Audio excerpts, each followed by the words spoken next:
हरे कृष्णा, राधे राधे। आप सबका वेलकम है वृंदावन सखी में। तो फ्रेंड्स, आज हम इस विषय में वीडियो लेके आए हैं कि जैसे कि आप लोग जानते हैं आज है जन्माष्टमी। तो जन्माष्टमी पे हमें लड्डू गोपाल जी की सेवा दिन में किस प्रकार करनी है। तो देखिए फ्रेंड्स, जन्माष्टमी बड़ी ही पावन पर्व होता है और वैष्णवों के लिए तो बहुत बड़ा पर्व है जन्माष्टमी।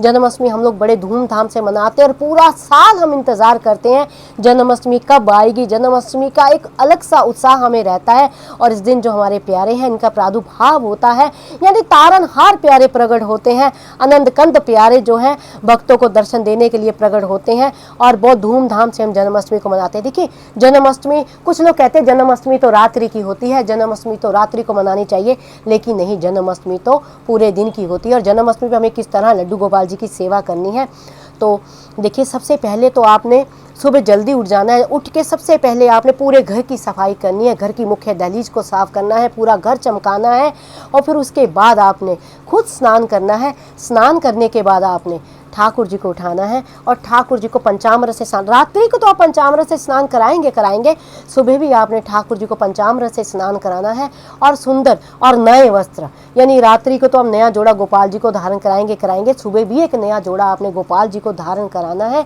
और सुंदर सा श्रृंगार प्यारे का करना है और माखन मिश्री का प्यारे को भोग लगाना है। और भोग लगाने के बाद ठाकुर जी की आपने आरती करनी है और सेवा इसी प्रकार ही करनी है, कुछ ज़्यादा नहीं। हाँ, लेकिन आज के दिन ठाकुर जी को नमम भोग लगाइए। ये ना ध्यान में रखें कि जन्माष्टमी तो रात्रि को है, रात्रि को भोग लगाएंगे, ऐसा भाव भीतर ना रखें। ठाकुर जी को आपने नमम भोग, जितने ज़्यादा से ज़्यादा आप हमारे ब्रज में आए तो हमारे ब्रजवासियों को देखें तो सब व्रत आपका व्रत है, ठाकुर जी का व्रत नहीं है। तो वो व्रत वाले दिन खूब भोग बनाते हैं, अलग अलग तरह के भोग बनाते हैं और ठाकुर जी को भी पवाते हैं।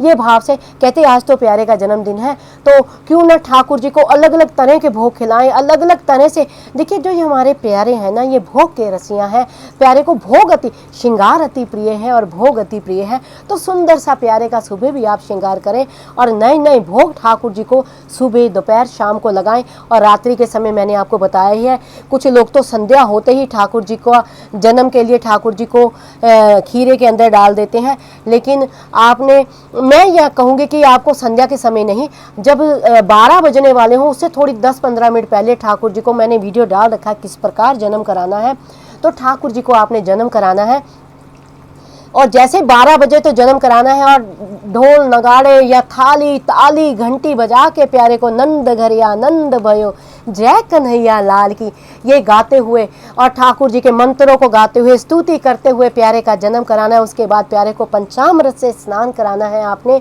फिर ठाकुर जी को सुंदर सुंदर श्रृंगार करना है। फिर आप 56 भोग भी लगा सकते हैं, 7 प्रकार के भोग भी लगा सकते हैं, समर्थ अनुसार जितना भी आपका सामर्थ्य हो प्यारे को भोग लगाएं। फिर उसके बाद जो धनिये की पंजीरी का भोग प्रसाद आप खा के व्रत को तोड़ें और ठाकुर जी की आप आरती इत्यादि करें। फिर उसके बाद जब ठाकुर जी का शयन का समय आए तो ठाकुर जी के आपने जितने भी अलंकार हैं सारे, कुछ लोग कहते हैं कि अब जन्माष्टमी आज ठाकुर जी को नहीं सुनाना, ये भाव भीतर ना रखें। जैसे ही आपका सारा जो है जन्म हो जाए, आपने आरती कर दी है, ठाकुर जी को भोग पवा दिया, आपने जो अपना उत्सव है वो मना लिया है, ठाकुर जी के जितने अलंकार हैं श्रृंगार हैं सारा आपने उतार देना है और बड़े ही कंफर्टेबल कपड़े ठाकुर जी को धारण करा के आपने ठाकुर जी को जो है शयन करा देना है, सुला देना है और इस तरह से आपने जन्माष्टमी को मनाना है। तो आई होप आपको पता लग गया होगा कि जन्माष्टमी पे हमें लड्डू गोपाल की सेवा किस प्रकार करनी है। फिर भी अगर आपके मन में कोई संशय, प्रश्न, क्वेश्चन, क्वेरी हो तो मुझे आप कमेंट बॉक्स में लिखिए, मैं प्रयास करूंगी आपके प्रश्नों का उत्तर देने का। और अगर आपको ये वीडियो अच्छा लगा हो, वीडियो को लाइक शेयर सब्सक्राइब करना ना भूलें। हरे कृष्णा, राधे राधे।